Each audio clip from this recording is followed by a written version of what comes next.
So this week I'm going to talk about revealed preference methods. I'm going to start by talking about the principles. I'm going to talk about defensive expenditure, travel costs, and hedonic pricing. And then next week I'm going to talk about stated preference methods. But let's first talk about some of the principles. Essentially what you do with a revealed preference method is that you infer the preferences for environmental goods or environmental services by analyzing the actual behavior of real people in related markets, which are typically referred to as surrogate markets. And there are three kinds of such surrogate markets. The first is where environmental quality and something on the market are substitutes from one another. And the example that I give here, that George gave, is whether you drink water from the stream directly or whether you drink water from a bottle. Obviously both are water. If for some reason you do not trust the water from the stream, which I would really advise against, but if for some reason you do not like or trust the tap water, which sometimes you can't in this country, then you can switch to bottled water, right? Because bottled water, and definitely bottled water in Europe, is always safe to drink. There is no contaminants in that. Whereas water from the stream, most likely there's biological contamination. So don't do that. But water from the tap can also have all sorts of particularly, well, it's actually both chemical and biological contamination, right? So there, one source of water is a substitute for another source of water. And when we look at things on the market as a substitute for something that used to be or that is free from the environment, from nature, we call that defensive expenditure, or we call it avertive behavior. So that is one option. The second option is that things on the market and things in the environment are complements to one another. And the example here, I think this is the Downs. As I said, George put this course together, as well as these pictures. I think this is a picture of somewhere a golf course on the South Downs, which is very lovely. If you want to go there, depending on where you live, if you live here on campus, if it is a golf course that I think it is, it's actually a good 2-hour walk, so that may be a bit much. If you want to enjoy that, you should drive there because there's not really any public transport, right? So if you want to enjoy this landscape, you need to buy something else, and that something else is depicted here is a rental car and petrol or a bus ticket, right? That is how you would get there, a bus ticket and time, because it's actually quite a journey to Isfield, I think, where it is. This group of methods is typically referred to as the travel cost model, and sometimes a random utility model. And I'll come back to why it is called that way in a while. And the third way of doing this is where the utility we get from the environment is an attribute of something that is traded on the market, right? So what you're looking at here is a house, and if you buy the house, you do not get just the house, but you also essentially buy the surroundings, the environs of that house. And in this case, I assume that you're like Theresa May and you like running in wheat fields. And if you buy a house near wheat fields, you can do that at your heart's content. But of course, if you live somewhere in the city of London, you can't do that, right? So assuming that you like running around wheat fields, you would be willing to pay more for the house that sits near them. So that is the third type of surrogate market. So substitutes, complements, or part of a bundle, right? And the final one, part of a bundle, is referred to as hedonic pricing. Hedonic pricing is typically done on housing markets, but it can also be done on labor markets, and then we call it hedonic weights. So that's the general idea. The strength of this method is that you're relying on the actual observed behavior of real people in real situations.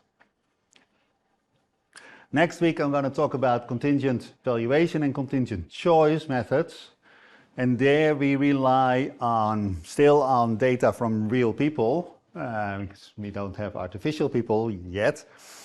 ChatGPT comes very close, but that hasn't been used yet. So you're still looking at real people, but you're not looking at their real behavior. You're asking them what they would do.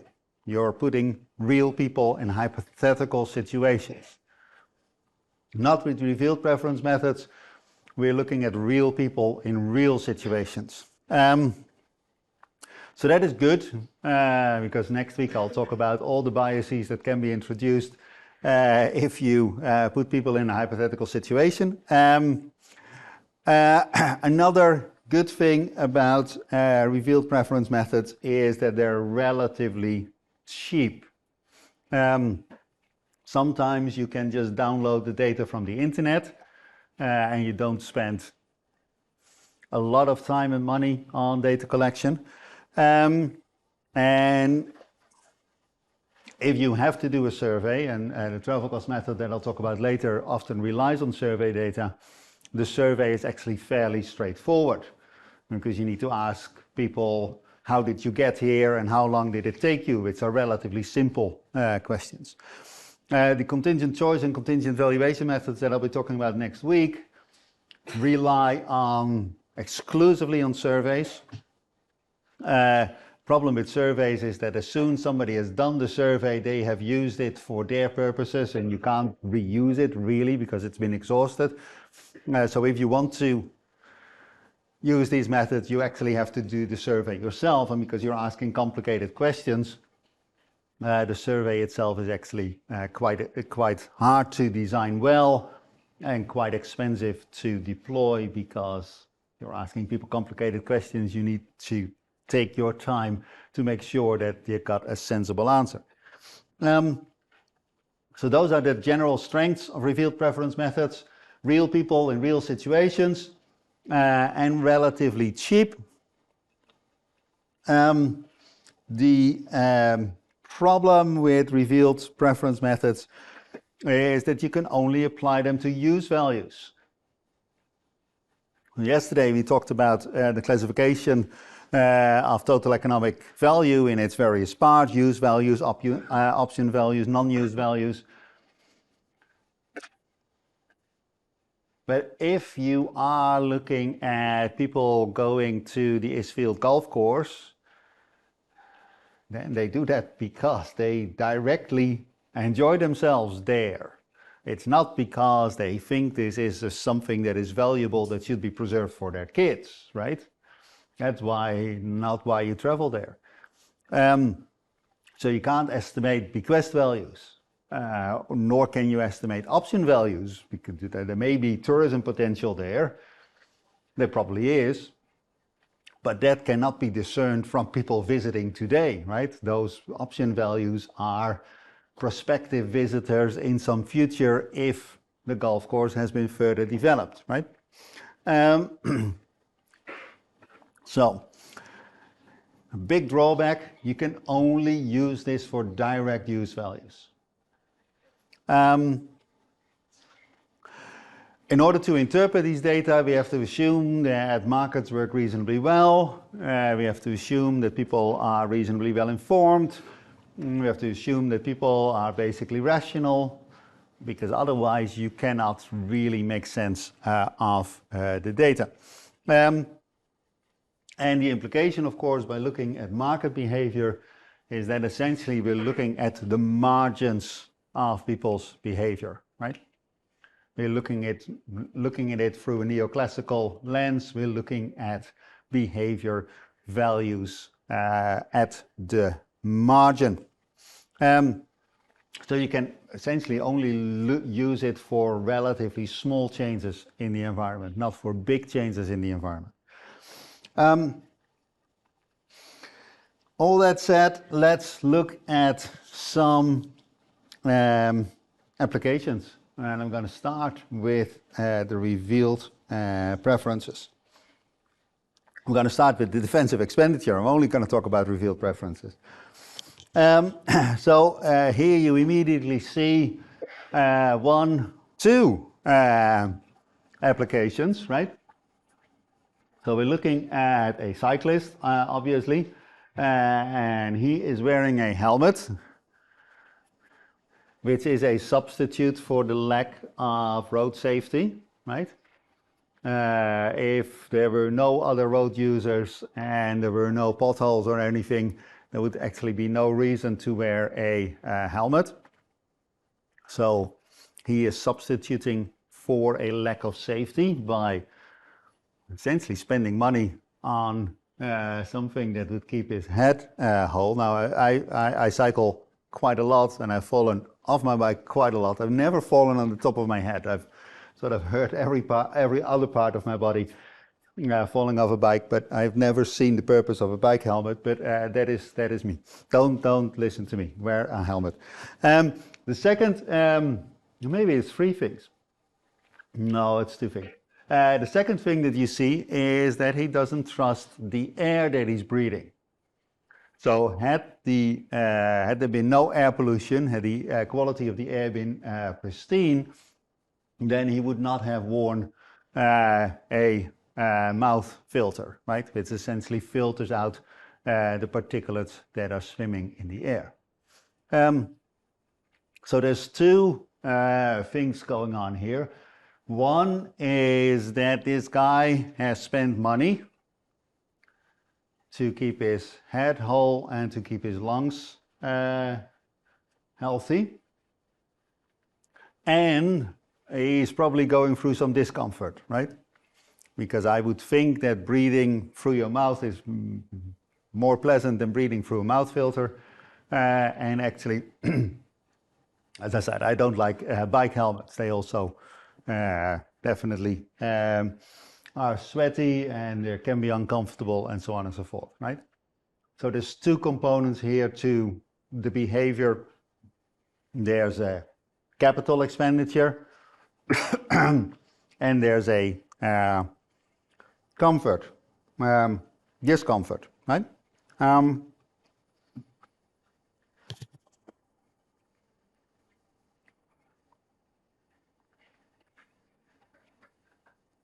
I don't know why that first remark is here.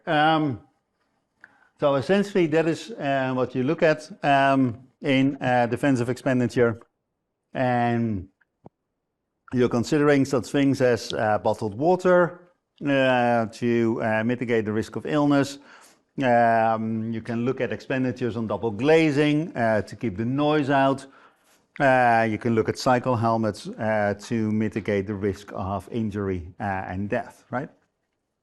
So those are the sort of markets that you can look at.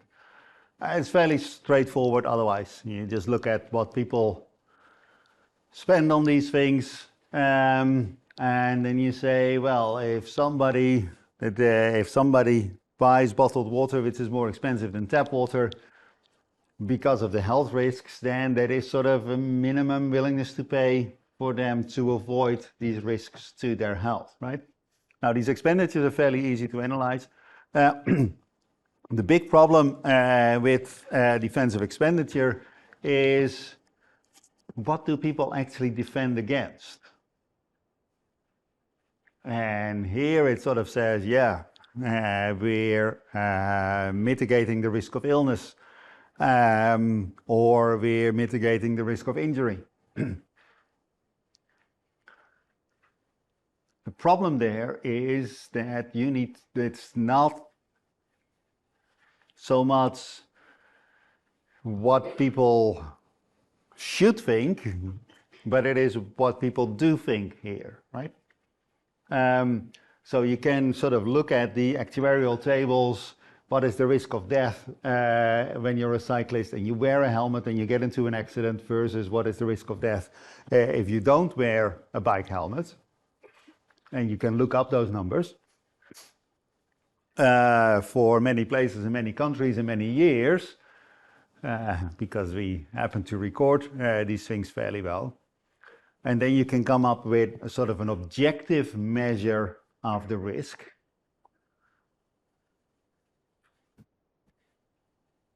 But there are two problems with that. One is that people who wear a helmet may actually get into riskier behavior because they feel safer, right? And you would have no data on that. The only data that you have is cyclists who got into an accident. And then conditional on being in an accident, what is the risk of death with and without the helmet? That is a statistic that you can easily look up. But we do not have proper data on what is the probability of getting to an accident conditional on wearing a helmet, right? And people change their behavior as soon as they feel safer, right? So that is one problem. The second problem is, even if you would know the objective probability, or the change in the objective probability, that is of course not why this guy bought this helmet, right? Very few people are nerdy enough to look up those objective statistics and make a rational decision on that. No, people sort of take a stab at what the probability or the change in probability would be, right? And it is their assessment of the change in probability that drives their behavior. It is not the objective probability, right? So that is a big problem. But that's how it is. Let's look at a case study here. And it's a fairly simple one. It's also a fairly old one. We're going to Milesburg in Pennsylvania. And the year is 1989. And this was published by Loveland and et al. In 1993. And they were looking at the contamination of the drinking water supply in this town by Giardia. Now, Giardia is, it's not fatal, but it is pretty nasty. If you can avoid it, you should. It sort of swims in water. If it gets into you, unless you have been exposed to Giardia from a very young age onwards, but assuming that very few of you have been, if you grew up on drinking water, on tap water, then you've not been exposed to Giardia, and if you then get it into your system, with a bit of luck, you get away with a couple of days of diarrhea and fever and cramps and nausea, and if you're not so lucky, that can be a number of weeks of this, right? It's a really nasty sort of infection. It doesn't kill you, but you really would not wish it on anyone. It's essentially a fairly extreme form of food poisoning. So this outbreak was in Milesburg in 1989, and the question is, what did people do and what was their welfare laws? And people did all sorts of things.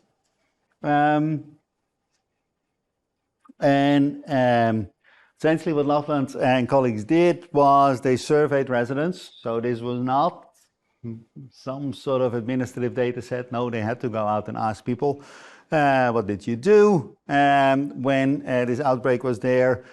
Some people did nothing, fools. Some people filtered their water. Some people boiled their water. Some people, you see examples of that, some people switched to bottled water. And there was also some people who got that from fairly far away, right?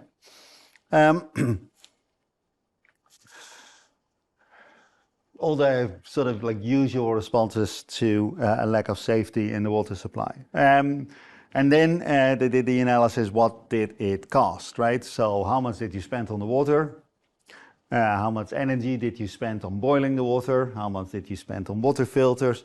And so on and so forth. The guy you see at the top, recall this is 1989, right? So things look a little bit old because of that. It looks like he drove quite a few miles to get quite a lot of water from a town next door, right? Because obviously, locally, the bottled water very quickly ran out, right? So fuel was spent on getting bottled water in, and obviously people spent time, whereas they used to just take the water from the tap and drank it.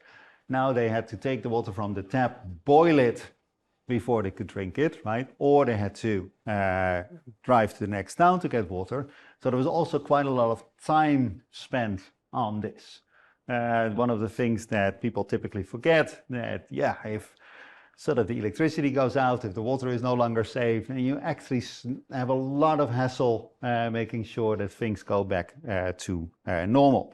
And therefore the results heavily depend on the so-called opportunity cost of time. What was the value of the hours spent that could have been spent on other things like reading a good book or doing work or studying or whatever people do in Milesburg in 1998 to enjoy themselves. And the total value, the total avertive cost or defensive expenditure for the 500 or so people that were interviewed varies between 45,000 and 8,000, depending on what we assume time is worth to these people. So just the outlay on bottled water, the outlay on energy for boiling water, the outlay on water filters, water purifiers was $8,000.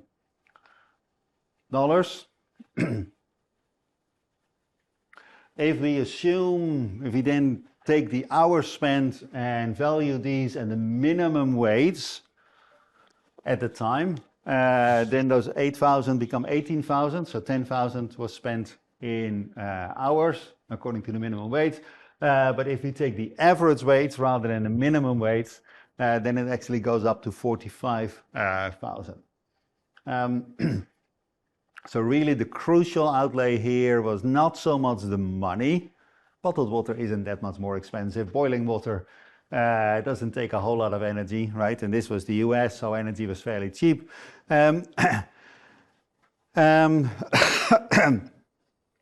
Really the true cost here is the time that people spend, right? And therefore the estimate really depends on how you value that time.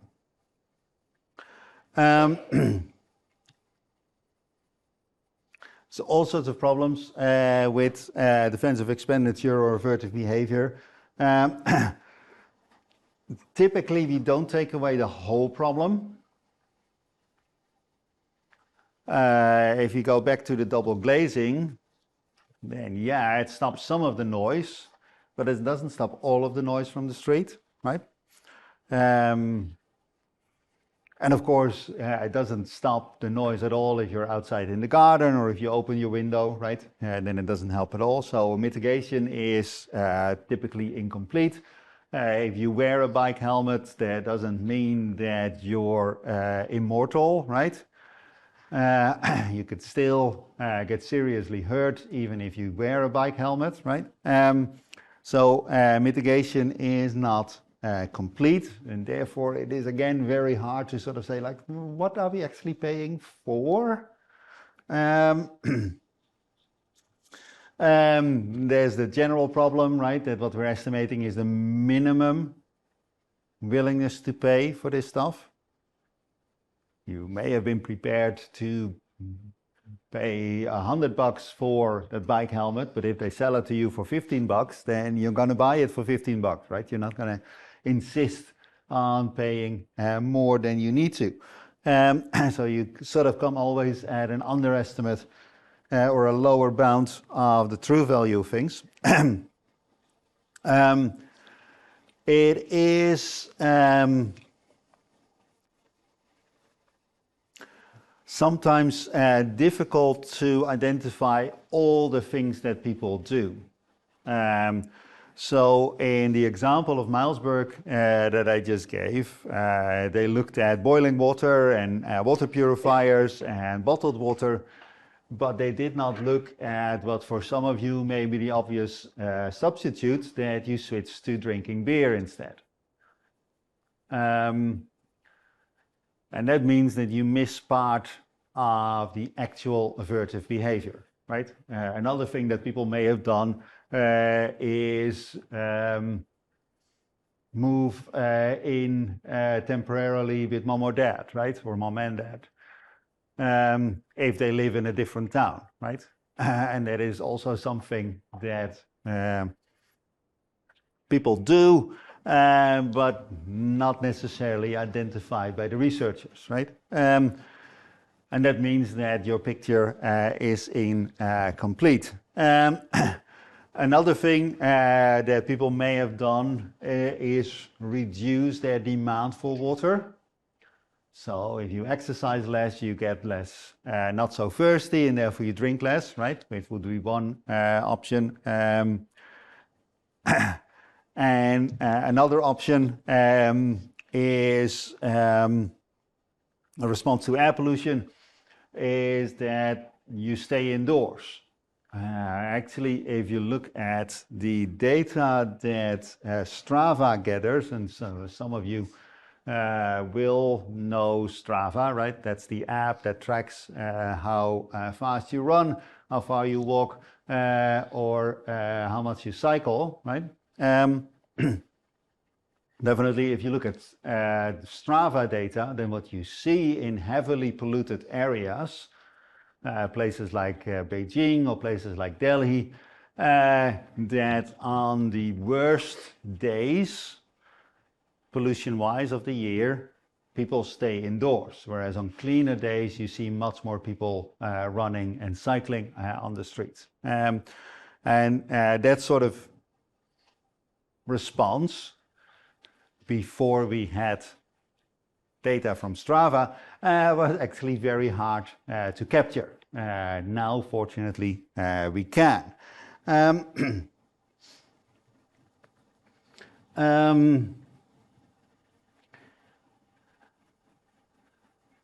And then a final problem, I think, my sort of like, you see my slide, I see my next slide, but for some reason it's upside down. So I see the previous slide rather than the next slide announced. I don't know what happened there,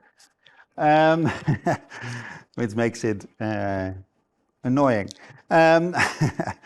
One final problem is that some of these expenditures may have joint benefits. So going back to the example of double glazing to keep out the noise, double glazing also keeps in the heat, right? Some people may switch to bottled water, not so much because they think it's healthier, but because they think it's tastier. And definitely one thing you would not have in bottled water is additions of chloride, right? Which you often get in drinking water in this part of the world. Chloride is very good at killing all sorts of creatures in the water, but it also makes the water taste and smell pretty foul, right? So if you switch to bottled water, you don't have that problem. So that may be one of the reasons why you're doing it. Or going back to the bike helmets, probably not so much true for adults, but definitely for kids. They may also just like the aesthetics of the bike helmets, right? Because it may have Spider-Man on or Peppa Pig or something, and that may be the reason that they want to wear the bike helmet rather than the fact that it keeps them safe, right? So there's all sorts of things going on there that are actually very hard to observe, but may affect the behavior and therefore the expressed willingness to pay. So much for defensive expenditure. You may have guessed I'm not a big fan. It's not a method that is used that much in the literature anymore. A method that is very popular is the travel cost method.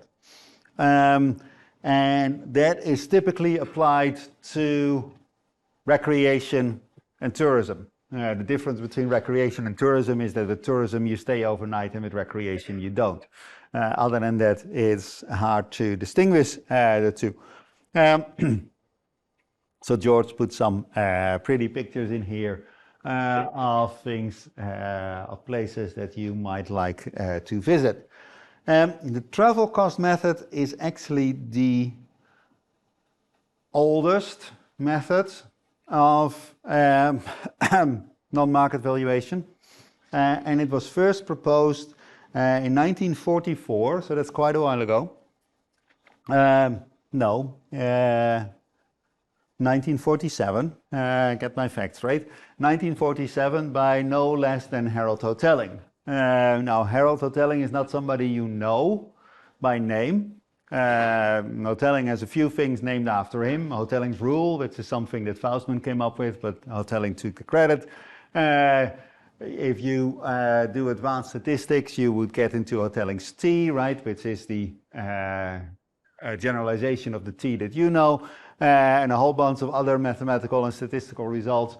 But you do know Hotelling because he is the guy that actually showed that the first and second welfare theorems are true, particularly the first welfare theorem. But we call this the first fundamental theorem of welfare rather than Hotelling's theorem, right? That's why you don't know his name. But now you do, and that is what he looked like. In 1947, he wrote a letter to the then director of the National Park Service of the United States, in which he proposed a method to put a value on the national parks. And there's 3 paragraphs of introduction and then 2 paragraphs of conclusion. But let's focus on the middle paragraph in which he proposed this thing. Let concentric zones be defined around each park so that the cost of travel to the park from all points in one of these zones is approximately constant. The persons entering the park in a year or a suitably chosen sample of them are to be listed according to the zone from which they came.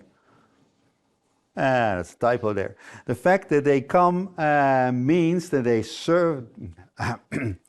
The fact that they come means that they service that they value the service of the park. There's quite a few misspellings there. The fact that they come means that the service of the park, not that they service, the service of the park is at least worth the cost, and this cost can probably be estimated with fair accuracy. If we assume that the benefits are the same, no matter what the distance we have for those living near the park, and consumer surplus consisting of the difference in transportation costs. The comparison of the cost of coming from a zone with a number of people who do come from it, together with the count of the population of the zone, enables us to plot 1 point for each zone on a demand curve for the service of the park. By a judicious process of fitting, it should be possible to get a good enough approximation to this demand curve to provide through integration a measure of the consumer surplus resulting from the availability of the park. It is this consumer surplus, calculated by the above process with the deduction from the operating cost of the park, which measures the benefits to the public in a particular year. This, of course, might be capitalized to give a capital value for the park, or the annual measure of benefit might be compared directly with the estimated annual benefits on the hypothesis that the park area was used for some alternate purpose. So there you have it. Apologies, I should have read this again this morning before I came here. So that is essentially the travel cost method, or the zonal travel cost method.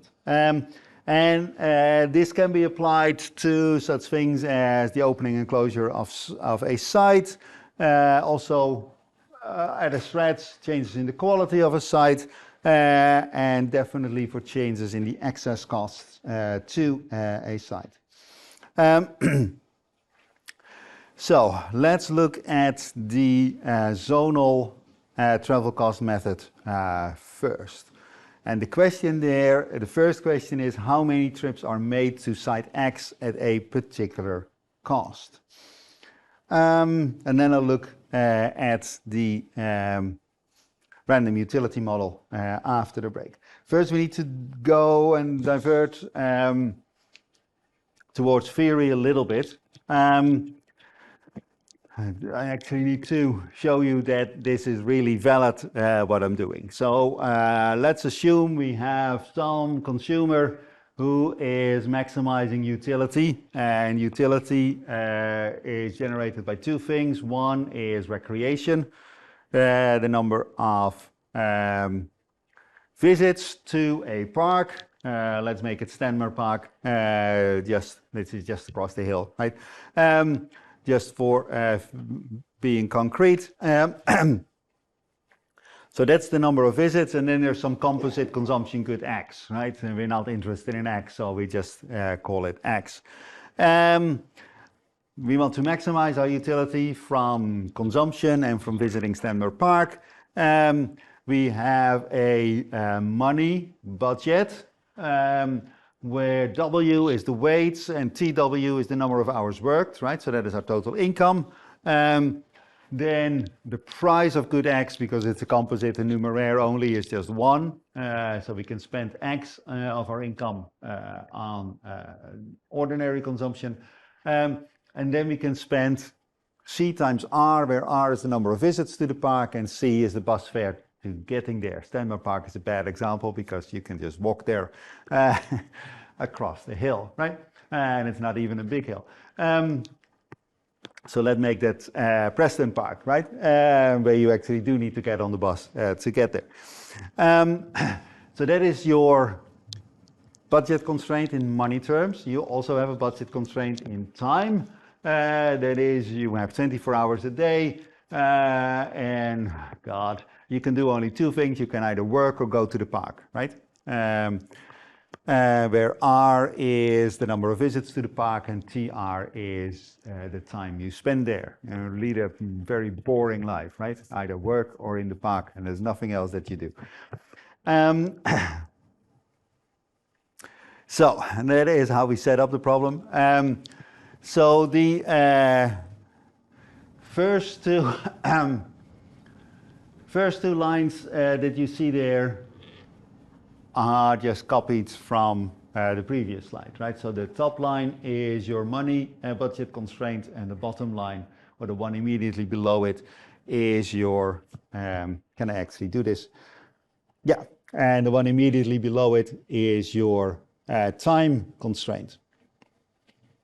Now the cost, the true cost of visiting the park, P, is your bus fare C, plus the time that you spend there, times the opportunity cost of time. The other thing you could have done with your time is work, right? Those are the only two choices you have. You're in the park or at work. So this is your true price per visit. Now, what do? I multiply everything by R here, number of visits. So PR is CR plus WTRR, and then I bring WTRR to WRTR, is how I wrote it, to the other side of the equation, right? So this is your total expenditure on tourism or on recreation, right?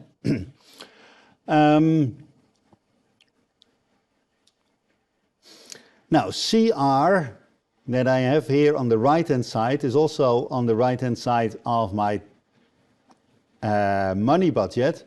So I can replace CR in this equation with PR minus WRTR, right? That is what I do here, and I still have to add the X.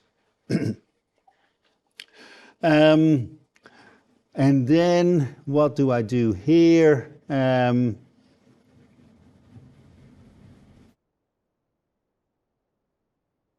Oh, wait, yeah. I have WTW and W.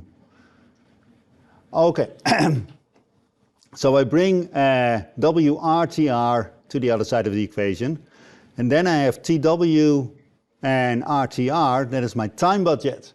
So I can rewrite this as WT is PR plus X. And now we've solved it. You haven't quite realized that. Essentially, what we do here is that we combine the two budget constraints into one budget constraint. And the two budget constraints that we had here, money and time, can be rewritten to one budget constraint through this process of substitution. And the key thing here is essentially that time is money. That is the key assumption here. And that comes from the fact that you can do two things. You can either work and make money and spend your time doing that, or you can enjoy yourself and not make money. And that simple assumption and the fact that your time budget is additive and your money budget is additive implies that time and money are perfect substitutes. And that means that you don't have two budget constraints, but you can rewrite those two budget constraints into one budget constraint. So that is the process that is going on from here to here. We still want to maximize our utility, so we form the Lagrangian, take the utility, we take the budget constraint, multiply it with the shadow price of our combined budget, take the first partial derivative to the two things that we choose, and the two things that we choose is how often do we go to the park and how much money do we spend on consumption. And what we find is here, the first order condition for ordinary consumption is that the first partial derivative of utility to consuming this, so this is the marginal utility of consuming this stuff, is equal to the shadow price of our constraint, of our income budget. That's the standard finding, right? And here we take the first partial derivative of utility to recreation, the number of visits to Preston Park, and that is equal to the shadow price of our budget constraint times the price of recreation. So travel, recreation, is just a standard consumer good. There is absolutely nothing special on this. We consume it up to the point of the marginal value of our budget constraint, essentially. Simple as that. That means that we can derive a demand curve. And here's a hypothetical example of a demand curve. Say that the price of the trip is $12, no, £12, right? That will get you much further to Preston Park.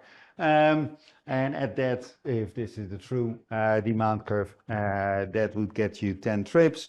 And then, of course, we also know the consumer surplus of no longer Preston Park to us, right? Right? It all just works. Your standard micro just applies to these things. So let's return to the zonal travel cost method as proposed by Harold Hotelling. So we're interested in a site. And then what we do is we draw concentric circles around that site. And we assume that within each circle, within circle 1, within circle 2, within circle 3, travel costs to the site are homogeneous or roughly homogeneous. Now, this is nice in sort of a theoretical example. Of course, people travel over the road and by bus, so in reality, you would not draw perfect circles around Stanmore Park, right? You would draw quite more elaborate shapes. But that is the idea, that people who live in zone 1, it costs them, say, £5 to get to the site. People in zone 2, say it costs them £10 to get to the site. People in zone 3, it costs them £15 to get to the site, right? That is how you would construct these zones. Actually, it's 10, 15, 20, 25, 30. So this is a key assumption.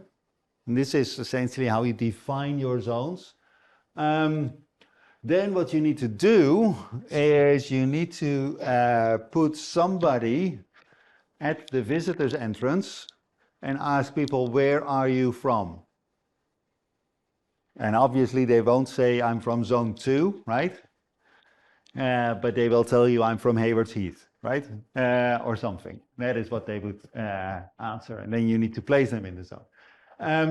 So let's assume that this is the number of visitors that you see, and sort of the number of visitors that you see here in total. We're no longer in Stanmore Park, right? There's not that many people coming to this place. Then, of course, you also need to know how many people live in these areas. 2 million close by, 8 million a bit further afield, 23 million far, far away, right? I don't know where these numbers come from. Then the next thing you need to do is normalize your visitor numbers by your population numbers. Because obviously, if there's in zone 2, we see 8 million people. In zone 3, we see 2.5 million people. The fact that you get so many more people from zone 2 than from zone 3 is, of course, partly because their travel cost is lower, 15 rather than 20 pounds, and partly because there's many more people around there, right? So you would expect more people. So you need to normalize your visitor numbers by your population numbers. And then you can use ordinary least squares or something to estimate an equation, right? And the equation you would estimate, if you would do that in this case, is that your visitor rate from zone I is 10.5 thousand minus 0.3 times your travel cost. So for every pound extra in travel cost, you would see 300 people, 300 fewer people visit the park, right? That is essentially what this equation would tell you. Having estimated that equation, what you can then do is say, well, if I increase the travel cost by 5 for everybody, say by raising your parking fees or by raising your entrance fee, you do one of those two things, the costs go up by the same absolute amount for everybody. You can look at a new travel cost. And then, of course, you can also predict a new visitor rate, right? If the costs go up by 1, then the number of travelers falls by 300. So if it goes up by 5, the number of travelers, I actually did that wrong, right? If the costs go up by 1, then the visitor rate falls by 0.3, 3 in 1,000, right? I think it's 3 in 3.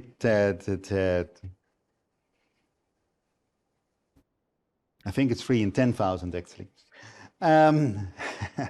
Not the number of visitors, but the number of visitors normalized by the number of people. So you get to this visitor rate, the new visitor rate, that you can then multiply with the number of people that are there, and then you have your predicted number of visitors, right? Where the idea is what would happen if we charge an admission fee.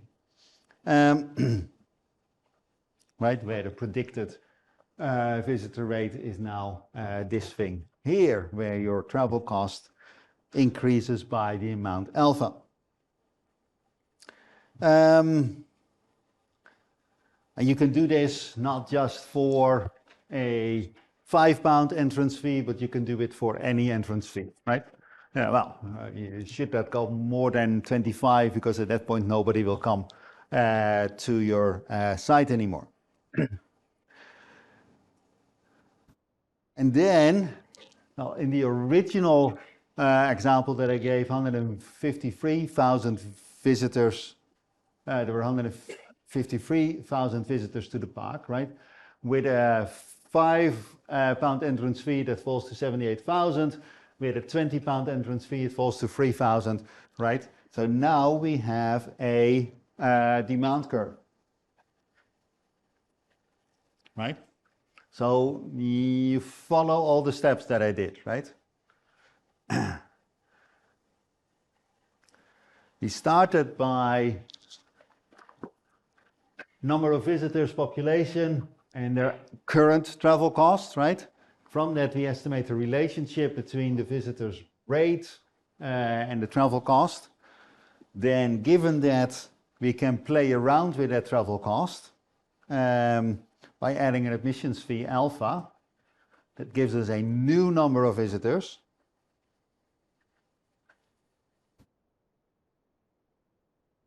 We can do this for various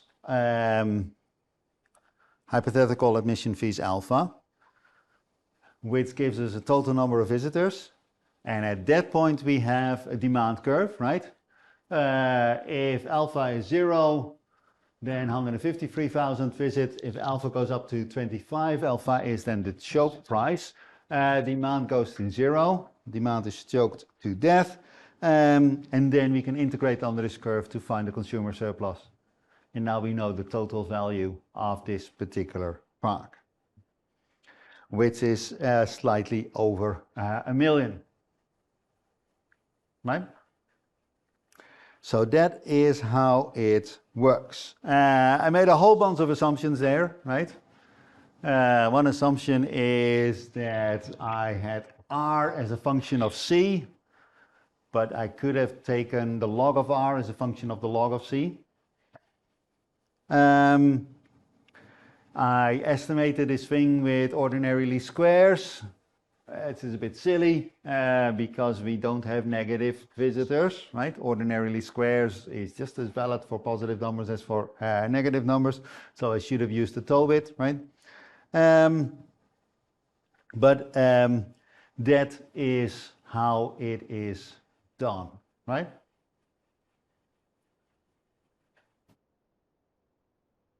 I'm going to break here because it's 4 minutes to 2.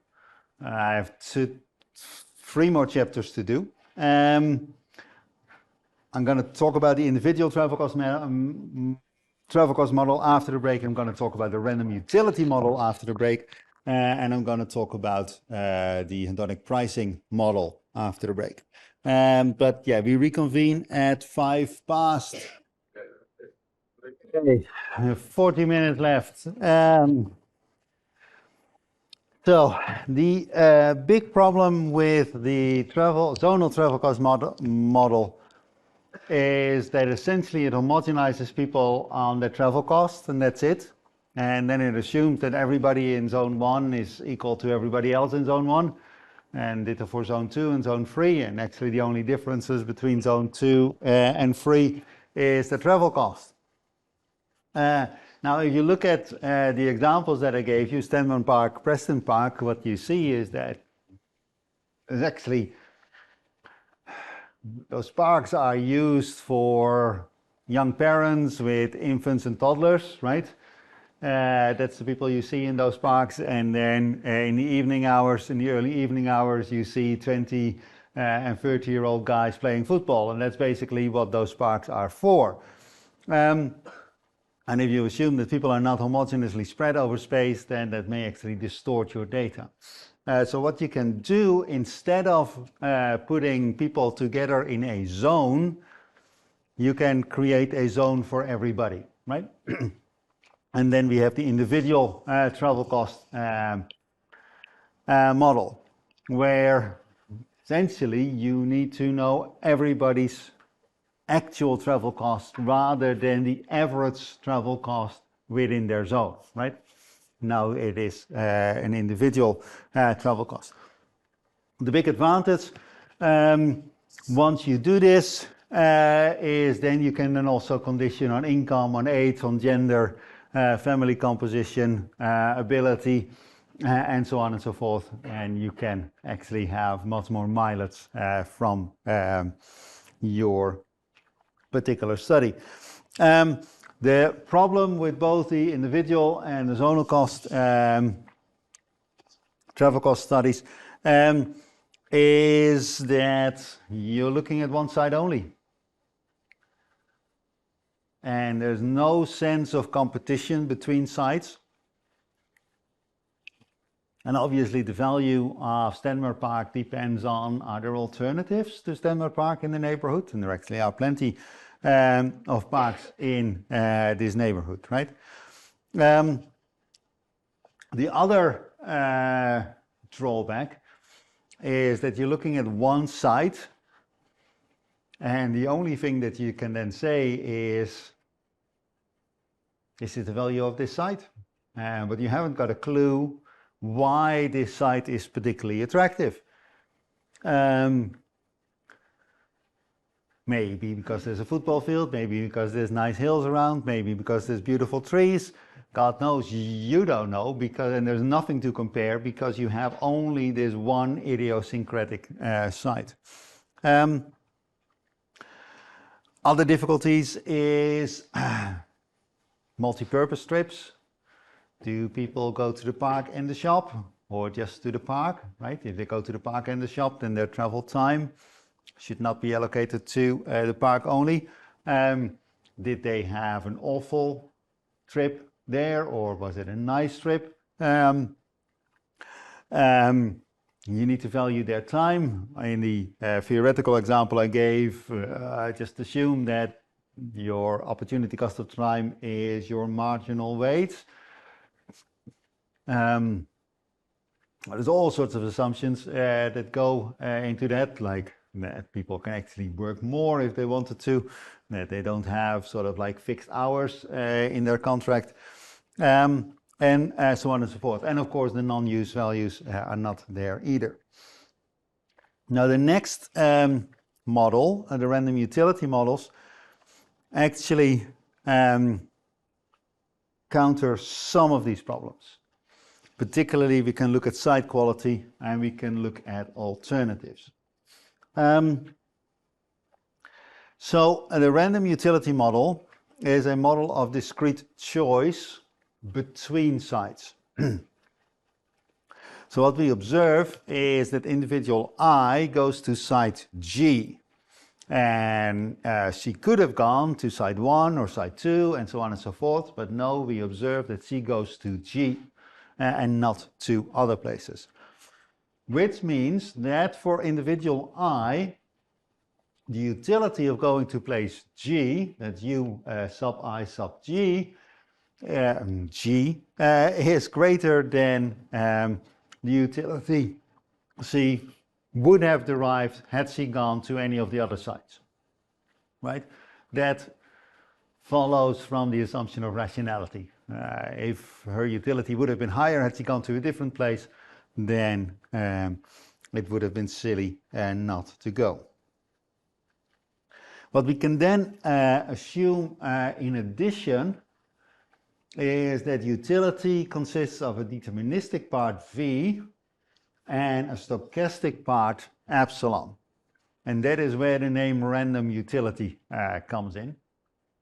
And then what we have is a condition that UG is greater than UJ then becomes VG plus epsilon J is greater than VJ plus epsilon J for all J that are not G, right?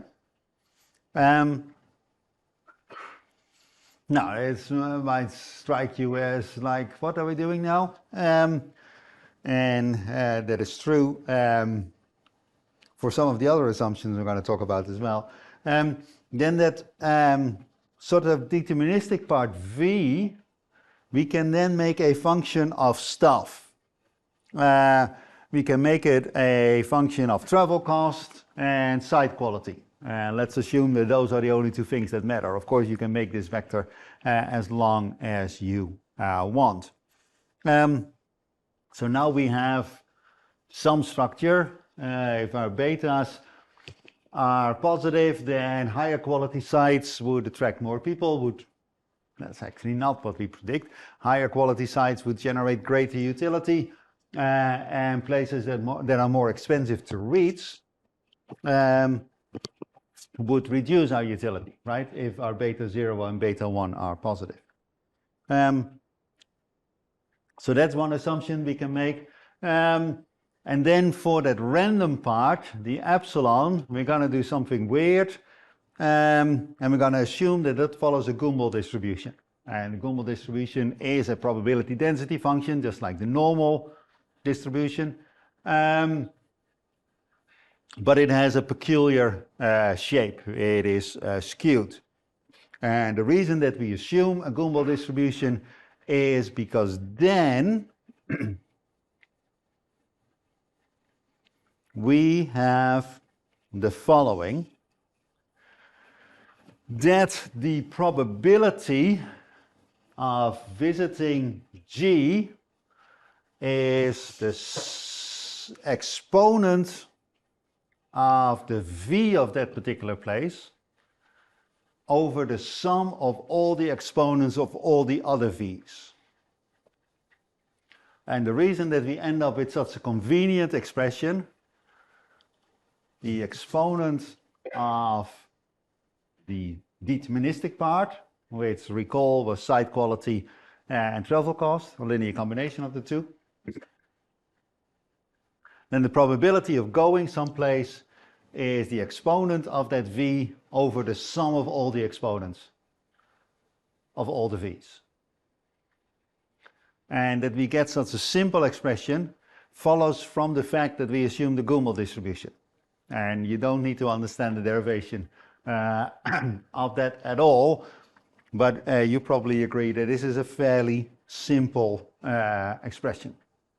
So what this thing predicts is, given the characteristics of a site, given the cost it gets to get you there, and given that it has nice trees and nice hills and perhaps a fountain, those things combined predict the probability of going someplace. So that is a prediction that our model makes. And it is a probability, as you can see, right? It lies between 0 and 1 because you divide a component by the sum of all the components, right? So that lies between 0 and 1.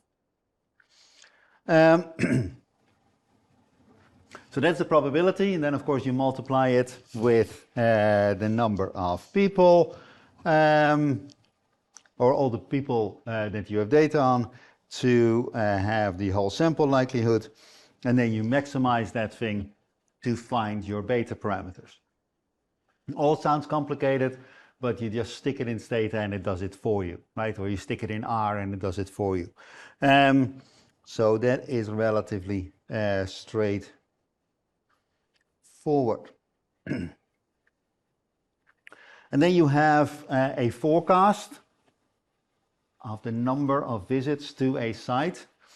And then, because that V depends on things that you think matter, travel cost, site quality, you can play around with your travel cost. You can add an entrance fee, as I did before, or you could change the quality of the site. I said trees and hills and a fountain, so you can take away the fountain and see how that changes visitor numbers, or you can add a fountain, right, to places where there's none. And then you can play around with this and calculate the consumer surplus for this. So you can change the quality of the site, you can change the travel cost to that site. You could also take a site away altogether. The simplest way of doing so is raising the travel cost to 1 million, right, so that nobody comes. That would be, no, that would be removing a site, right? You can also add a site. You can't really, but what you can do is add a hypothetical site with a certain travel cost and certain environmental amenities, right? And then the model would calculate how many people would get there.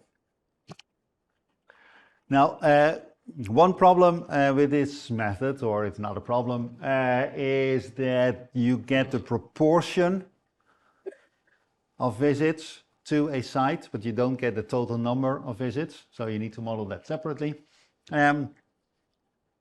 Something that may or may not be problematic is that you have the assumption of independent or irrelevant alternatives. So there's 3 big gardens in the neighborhood, Wakehurst and Sheffield and Standen.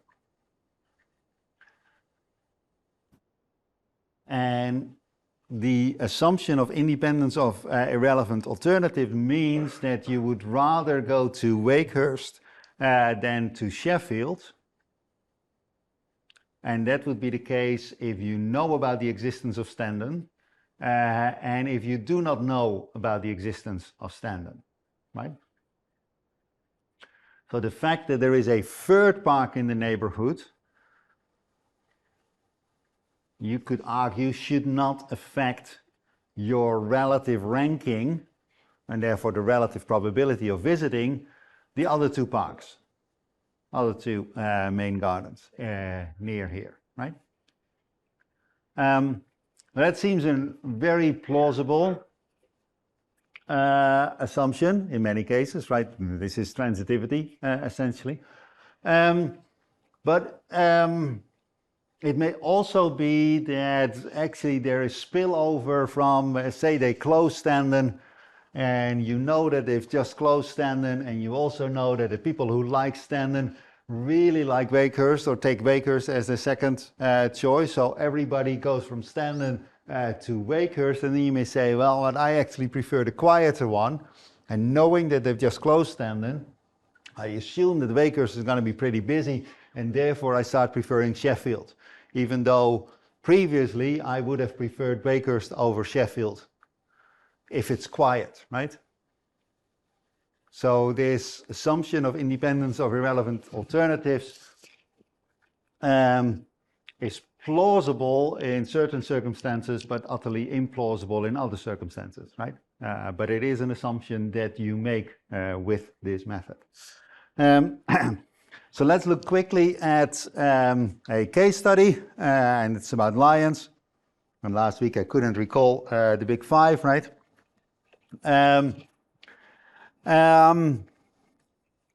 So the application here is visits in KwaZulu-Natal, which is in South Africa. The study is by Deodol in 2002. And essentially the choice is between 4 alternative parks. And yeah, these things are far away from people, right? Otherwise there wouldn't be big animals. So you have to spend at least one night. Also because this is the African savanna, right? Animals are active at dusk and dawn, but not at night and not at day particularly. So you need to be there early in the morning or late in the afternoon to see anything. So that implies that you have to stay. So the question then is, how much welfare is derived from access to this park? How can that change with different management decisions? How will revenues change with changes in pricing, and so on and so forth. So a crucial thing in any sort of random utility model is that you have to identify the choice set. And in this case, that's fairly straightforward. There's 4 big parks in KwaZulu-Natal. And here you see the names. Which seems like a straightforward choice, but yeah, there's other provinces right next door to KwaZulu-Natal. And if you have a tourist visa for for KwaZulu-Natal, you have a tourist visa for the whole of South Africa. So you could also have gone to the Kruger Park near Pretoria, right? So the fact that you say we're going to look at these 4 parks rather than all the national parks in South Africa, or perhaps the national parks in Namibia and South Africa and Zimbabwe, of course makes a difference. But that is what they did in this study. They focused on KwaZulu-Natal. They looked at the differences in the accommodation standards as well as in the species that you would likely to see.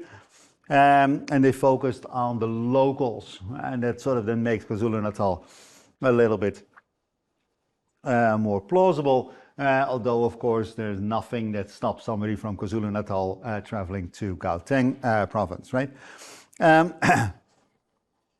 Collect the data on the visits. That's easy because these people stay in a hotel, right? So you can just look at the records of the hotel. And they sampled 1,000 people. Where are you from? What party did you travel with? And so on and so forth. And then they used the EIS to actually find out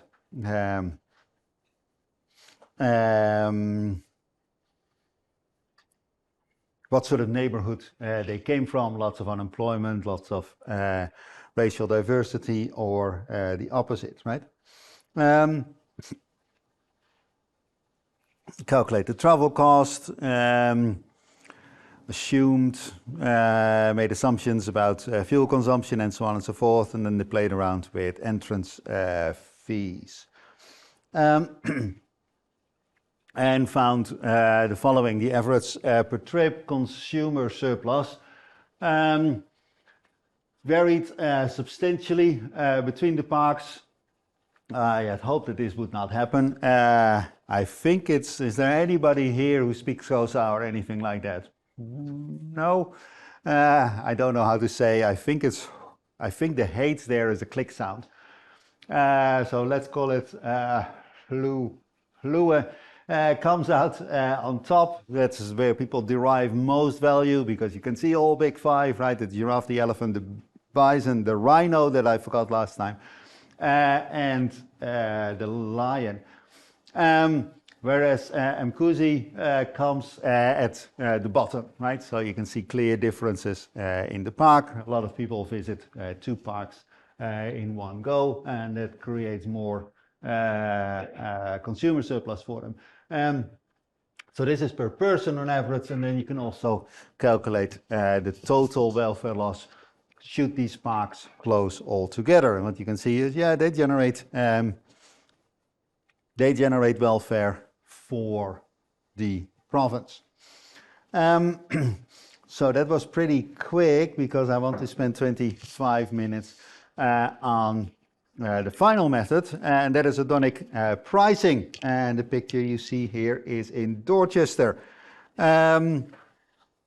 which is a bit to the west.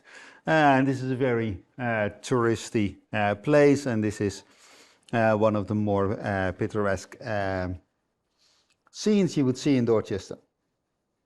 And the question is, what would you pay for a house like this? And that depends on all sorts of things, right?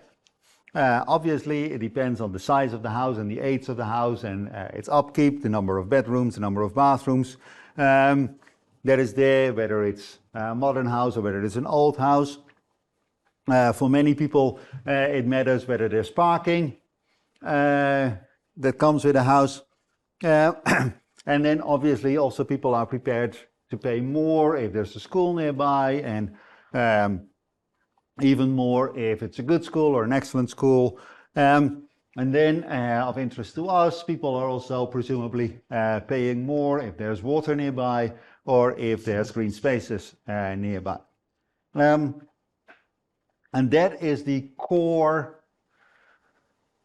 assumption in hedonic pricing methods. That when you buy a house, you buy a bundle of attributes. You buy the house and all its characteristics. And these are not interchangeable, right? It's not that you can just swap things around. And if you go for a older house, then yes, it looks very nice and those sort of things, but it also comes with a certain cost in the upkeep. Right? Older houses are much more expensive to maintain than newer houses. And of course, the kitchen may not be quite up to 21st century standards, and the bathrooms may not be, right? It may all be a little bit different than what you would expect. So you make trade-offs between the interior and the exterior of the house. And those things are not infinitely substitutable, right? So that is where sort of the bundle comes in. And another thing is that, yeah, it comes with its environment, right? So if you want to live in a townhouse, this is a 17th century townhouse, then that immediately implies that you're far away from farms and far away from nature, right? Whereas if you prefer to live in a cottage, then chances are you live out in the sticks, right? Those things sort of come together. Or if you want to live in a manor, then you definitely live out far away from everybody else, right? So those things are not freely substitutable. They come as a bundle, and that is the key assumption in the hedonic pricing. So what you then do is you estimate the price of the house, here called H, as a function of all the things that matter to the price of a house. And you see some of them listed here.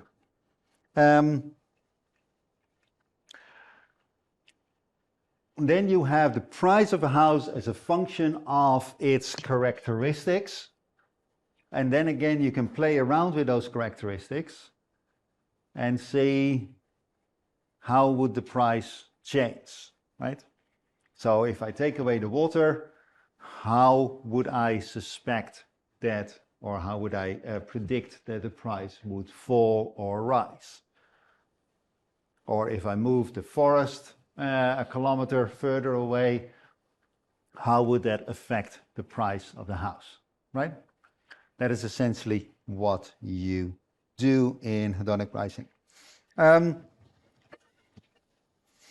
And a key thing here is that you specify things correctly, because obviously builders are not stupid, right? So essentially what I'm saying is that houses that sit in a nice environment are worth more than houses that sit in an ugly environment, right? And I think you would all agree on that. But the problem, of course, is that builders are not stupid and put nicer houses in nicer places. So you need to control for that. And if you live in a nicer place, then chances are that your neighbors are nicer as well, or at least richer, right? So you live in a different sort of neighborhood where your neighbor may be a surgeon rather than a primary school teacher, right? So all these things matter, and it also then implies that the neighborhood has a different income makeup, but then it would also have a different makeup in terms of education and presumably also in terms of ethnicity. And they probably would vote for a different political party on average. So all these things change, right? And therefore, it is not just that you can vary the environment and keep everything constant, because everything else does not stay constant, and you need to control for all these things. And here you see a list of things that matter. Nowadays, it's fairly easy. It used to be that we had to beg real estate agents to give us data, but now everything is online. If you go to Rightmove or Zoopla or something like that, what you can find is a picture of the house. You have some idea what it is. This is a detached house, right? In what looks like an urban environment or semi-urban environment. You can look up in the description of the house, what is the floor area, how many rooms there are, how many bathrooms there are, is there a garage, yes, no. You know the exact location, so you can work out, and actually nowadays it's also just given in the description, what is the nearest train station and so on and so forth. Where is the nearest school? Actually, if you go to Rightmove nowadays, and I presume that you guys are not interested, they actually link you to the Ofsted rating of the local school. So all that data just comes automatically. You know the exact location of the house, so you can use your small area statistics of the census to look at how old are your neighbors. You can look at crime rates and so on and so forth. And then you can look using other data sets. What are the noise levels in this place? What is the air quality in this place? What is the water quality in the nearby river? And so on and so forth. All those things can be gathered up. And then you just run a big regression. And here we're looking at some of the maps that I talked about. Damn.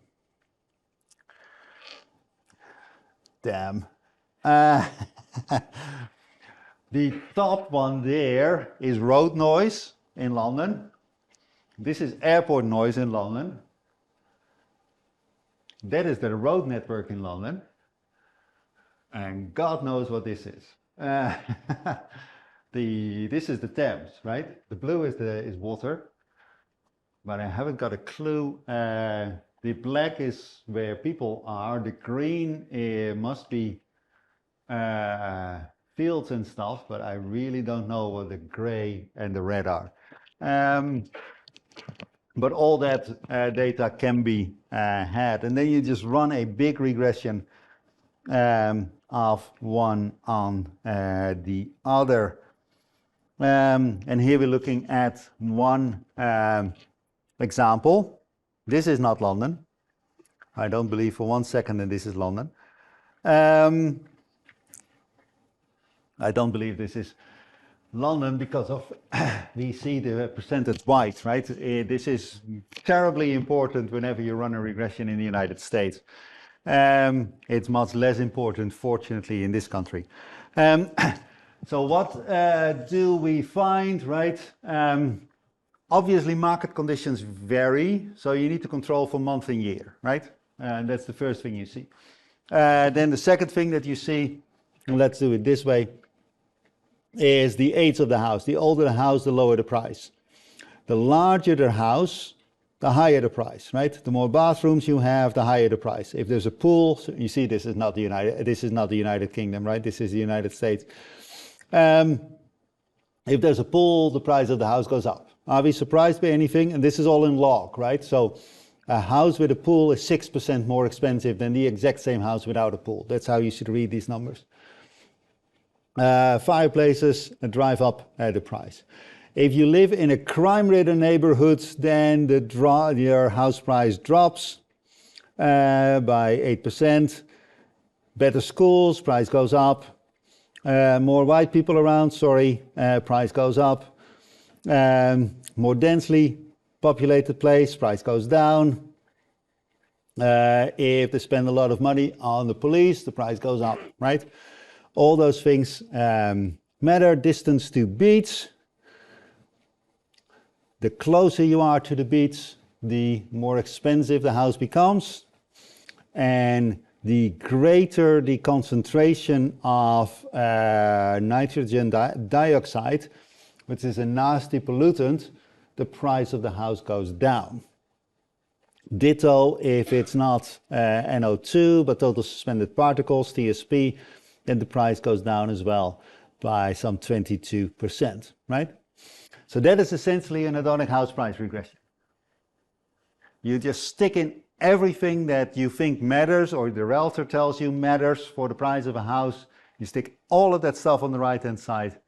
You run your regression and then you focus in on those things that matter, right? Like distance to the beach. That's not something you can do something about, right? So perhaps that is not your variable of interest, or maybe it is, because of sea level rise, the beach is actually going to come closer, right? Which is actually going to drive up the price of the houses that don't fall into the sea, right? Because they get closer to the sea. So that may be seen as a good thing. And then air pollution, if people know about this air pollution, then that would definitely reduce the value of your house, right? And that is a key assumption here, right? That only those things that people know about affect the price of the house. And obviously, if you go visit the house, you can see its state of repair, right? That matters, right? But if, say, flood risk maps are secret or confidential, then that should not affect the price of the house, even though you would like to know, right? What is the probability that my basement get filled with water every so often? That is a pretty nasty thing, I can tell you from my own experience. That is something you would like to know, but if that is not known, then it should not affect the price of the house. Actually, there's a relatively recent study where they looked at this for the United Kingdom or for England and Wales, one of the two, because I think 5 or 6 years ago, they introduced legislation that if you buy a house, your flood risk should be disclosed to you, whereas previously it should not have, and that led to a rearrangement of the housing market, right? So the information is key here, right? And you can say, well, really? Do you know total suspended particles in your neighborhood? Probably not, right? Because that's, what's that? Most people would say. You can actually look this up, but you would also know the proxies, right? Because this is essentially, this comes out of traffic. So this is also an indicator for how heavy is the traffic in your area. So people do not necessarily know this the way it's represented here, but they would have a pretty good idea of this. And actually the same, if you're smart enough, you would actually know the flood risk from the position of the river and the position of the hills next to you. But nowadays they actually tell you the flood risk if you want to buy a house in this country, where I leave it to decide what I mean by this country. The key thing here is that, yes, people should know. The other key thing is that the characteristics of the buyer and the seller do not pop up here because we assume that this is a market. Now, I think the simplest explanation here is to take an example. So the wife and I bought a house that is close to an excellent primary school. And you actually pay a very substantial premium on your house for that, somewhere between 15 and 20% more expensive. Let's make it 10% for every increase in grade by Ofsted, right? So you pay a substantial premium on living close to an excellent primary school. And we paid that, right? Because we care about the education of our children. The kids are now in secondary school. But it does not mean that our house has lost value, right? Because obviously we would not sell the house to somebody who does not have kids, because they would not be prepared to pay for that premium. But there's plenty of people who are prepared to pay for that. So even though we no longer use the primary school, in terms of resale value, nothing has changed, right? So our characteristics, no longer having kids that go to primary school, do not affect the price of the house, right? Similarly, the prospective buyers of our house have to pay the premium whether or not they have school-going kids. Because there would be somebody with school-going kids who is prepared to pay the premium on the house, right? So the characteristics of the buyer and the seller do not enter into this equation, because we assume that there is a market, right? That works reasonably well.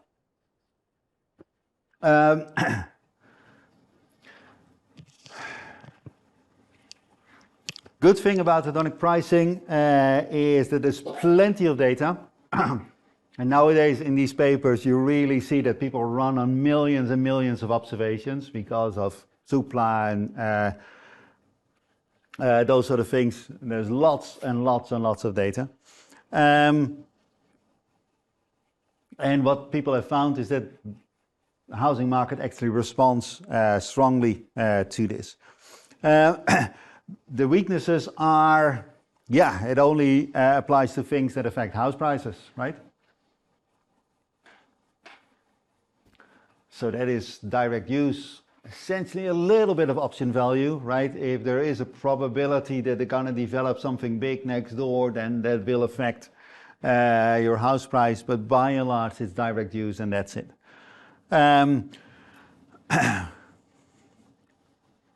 As I said, it only applies to things that people are aware of. The biggest drawback of the hedonic house price method is that there's another application of hedonic pricing, and that is on the labor market. And people find that a bit strange when I say that. Or counterintuitive, perhaps. So you guys are going to be on the job market in a year or so from now. If somebody were to offer you a job in Paris, you would think, yippee, right? I want to go to Paris. But it would not really cross your mind that perhaps you should accept a lower wage if you're going to Paris. If somebody offers you a job in Murmansk, then that thought does cross your mind. That if they want to send you to Murmansk, which is the most god-awful city in the Northern Hemisphere, then they better pay very well, right? They better compensate you for the fact that you live north of the polar circle in a town that really has nothing to say for it. So yes, the environment also affects the wage that you would demand for whatever job is on offer. I mean, mostly think of this in negative terms, but it also actually then also implies for positive places. You would really accept a lower wage to go live in a very nice place. So you can also apply this method to the labor market. But the problem is, of course, that wages reflect the cost of living, that is the housing market. And of course, in places where there's lots of people who make lots of money, house prices are higher too, right? So you have this interaction between the housing market and the labor market, a very strong interaction, and both of them respond to environmental quality. So you really need to model this as a simultaneous equation, which is something that goes beyond the econometrics that we teach. At PhD level nowadays. But it can be done. It can be done.